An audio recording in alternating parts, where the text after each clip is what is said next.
네, 강남 3구와 강동을 일컫는 강남 4구 부동산 시장 과열을 정조준한 113 부동산 대책이 발표된 지 일주일이 지났습니다. 서울 강남권 재건축 아파트 매도 호가가 하락하는 등 가격 조정이 본격화되고 있는데요.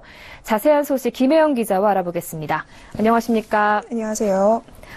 네, 정부의 113 부동산 대책 여파가 강남 4구를 중심으로 나타나고 있다고요? 네, 맞습니다. 113 부동산 대책 규제 여파가 확실히 나타나고 있습니다. 전문가들은 강남 4구를 중심으로 한 이 재건축 아파트의 가격 조정이 과연 어디까지 이어질지 촉각을 곤두세우고 있는 상황인데요. 주변 중개업소에 등록된 매물을 살펴보면 그 분위기를 체감할 수 있습니다. 실제 송파구 잠실조공 5단지 76제곱미터형은 최근 14억 6천만 원의 급매물이 나왔습니다.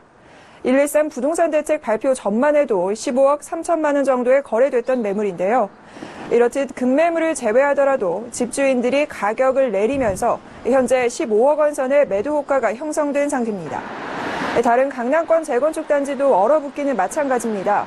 대치동, 개포동 등 주요 재건축 아파트 매도 호가도 크게 떨어졌는데요. 여기에 매수 문의조차 자취를 감추면서 강남 4구의 재건축 거래시장 관망세가 확대되는 모습입니다.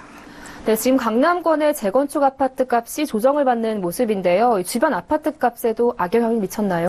네, 아무래도 113 부동산 대책 발표 이후 강남 4구의 아파트 매매 가격이 일제히 하락했습니다. 한국감정원의 조사한 결과를 살펴보면 아파트 주간 가격 동향은 그 흐름을 통해 알 수 있는데요. 지난 7일 기준 서초구 아파트 값은 전주보다 0.03% 하락했고 강남구도 0.02% 떨어졌습니다. 송파구와 강동구 역시 각각 0.01% 하락했는데요. 강남 4구는 재건축 아파트를 중심으로 매물 가격이 떨어지거나 수요자들의 관망세가 확산되면서 집값이 하락한 겁니다.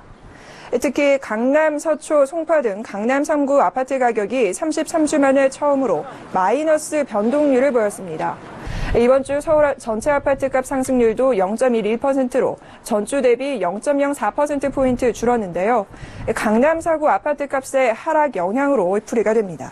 네, 이렇게 강남 4구는 얼어붙고 있는데 반면에 이 강북 3구의 경우에는 반사이익을 보고 있다고요? 네, 맞습니다. 이 강남 4구가 주춤한 사이 강북 3구로 투자자들의 발걸음이 옮겨지고 있습니다.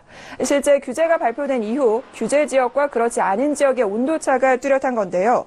대책 발표 후 강남 4구의 주간 매매 가격이 하락한 것과 달리 강북권의 마포구와 성북구는 상승세가 확대됐습니다. 특히 마포는 매매 가격 대비 전세금 비중이 80%에 육박하는 지역으로 갭 투자를 하겠다는 투자자들이 몰리고 있습니다. 갭 투자는 전세금이 높은 지역에서 자본금을 적게 들이고 아파트를 사들인 후 되팔아 시세 차익을 내는 투자 방식입니다. 실제 2014년 입주한 아현동 마포 레미안 푸르지오 59제곱미터형은 지난달 말 호가 시세가 6억 9천만 원이었는데요. 현재는 7억 1천만 원을 넘긴 상태입니다. 인근 A 공인중개사는 전세가율이 높다 보니 시세 상승 여력을 염두에 둔 투자자들이 전세를 끼고 집을 사려는 모양이라고 말했는데요. 올해 들어 미분양으로 골머리를 앓았던 은평 뉴타운 일대도 시세가 오르고 있습니다. 은평 녹번 북한산 푸르지오 전용 60제곱미터형 매매 가격은 지난달 말 5억 원 선이었는데 최근 5억 2천만 원에서 3천만 원까지 그 시세가 크게 올랐습니다.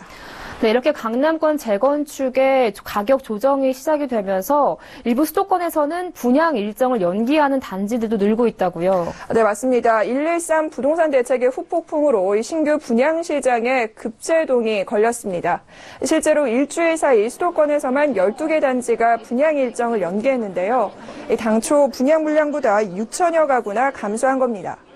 부동산 대책 발표 전인 이달 초 조사에서는 35개 단지 24,642가구가 분양을 앞두고 있었습니다.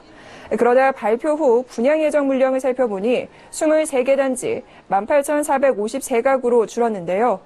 하지만 문제는 더 줄어들 수 있다는 게 업계의 시각입니다.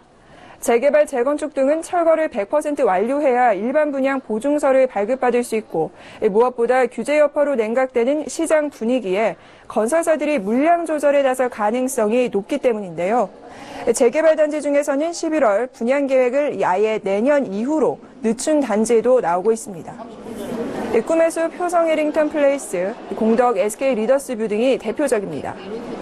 미아 9-1구역을 재건축하는 꿈의 숲 효성 해링턴 플레이스나 마포로 6구역을 재개발하는 공덕 SK 리버뷰는 철거가 완료되지 않아 분양 일정을 미룬 케이스입니다. 네, 지금까지 정부의 113 부동산 대책 여파에 대해서 경제산업부 김혜영 기자와 함께 알아봤습니다. 오늘 말씀 잘 들었습니다. 고맙습니다.